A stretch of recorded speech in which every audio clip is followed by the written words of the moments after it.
Baiklah, untuk peran guru yang terakhir akan diperankan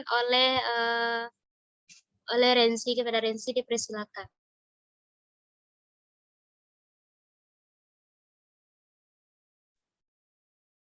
Nah, baiklah, selanjutnya Ibu akan menerangkan dengan contoh soal.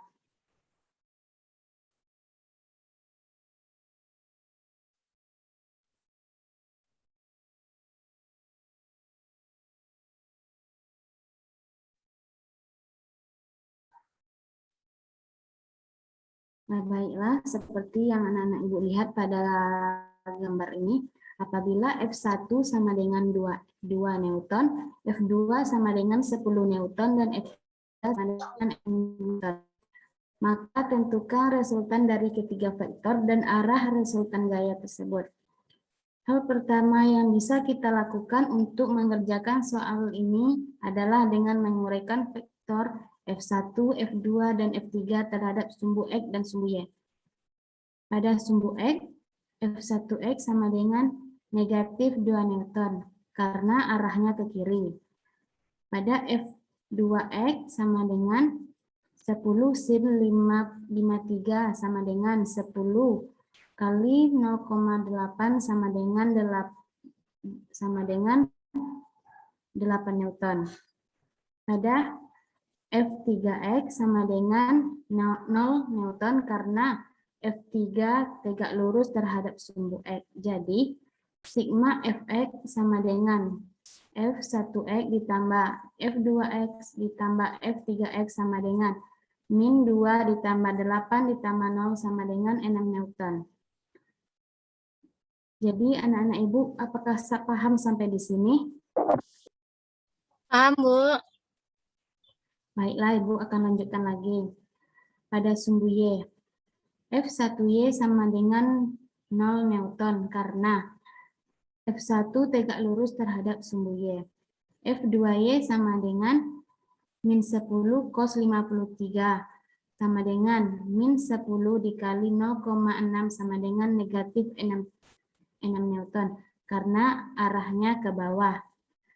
F3Y sama dengan 6 Newton. Jadi, sigma Fy sama dengan F1Y ditambah F2Y ditambah F3Y sama dengan 0 tambah 6 dikurang 6 sama dengan 0 Newton. Selanjutnya, setelah kita mengetahui komponen-komponen dari ketiga vektor di atas terhadap sumbu X dan Y, maka kita dapat mencari resultan dari ketiga vektor tersebut. F sama dengan akar sigma Fx kuadrat ditambah sigma Fy kuadrat sama dengan akar dari 6 kuadrat ditambah 0 kuadrat sama dengan 6 Newton.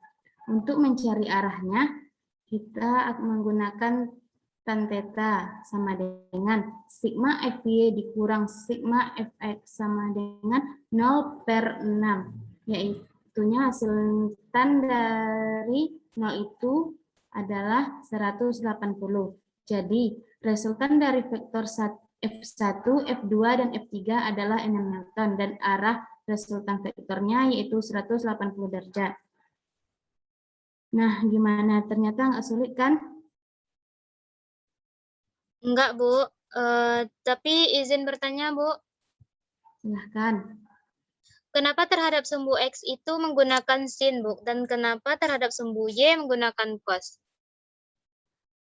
Pertanyaan yang bagus. Jadi seperti yang kita lihat pada gambar, terhadap sumbu X itu tidak saling mengapit sudut dengan F2, maka kita gunakan sin. Sedangkan terhadap sumbu Y itu saling mengapit sudut dengan F2, maka kita gunakan cos.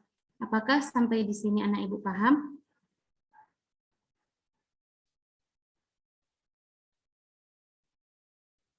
Oh, gitu ya, Bu. Paham, Bu. Apakah masih ada pertanyaan yang lain? Tidak, Bu. Jadi semuanya sudah paham ya mencari resultan vektor ini?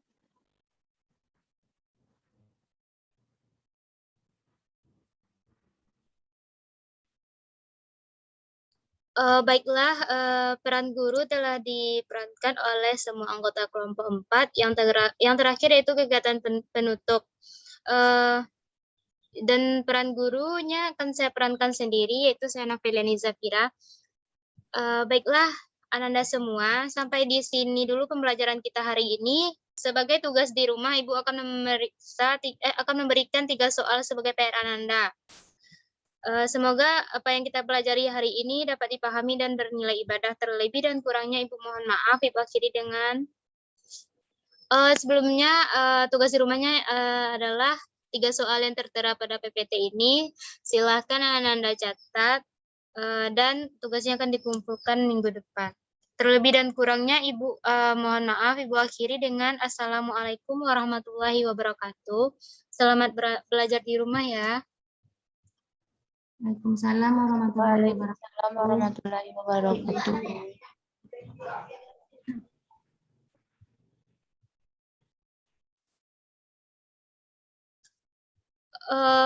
Baiklah, untuk penampilan skenario 2 dari kelompok 4 mengenai materi penjumlahan vektor telah selesai.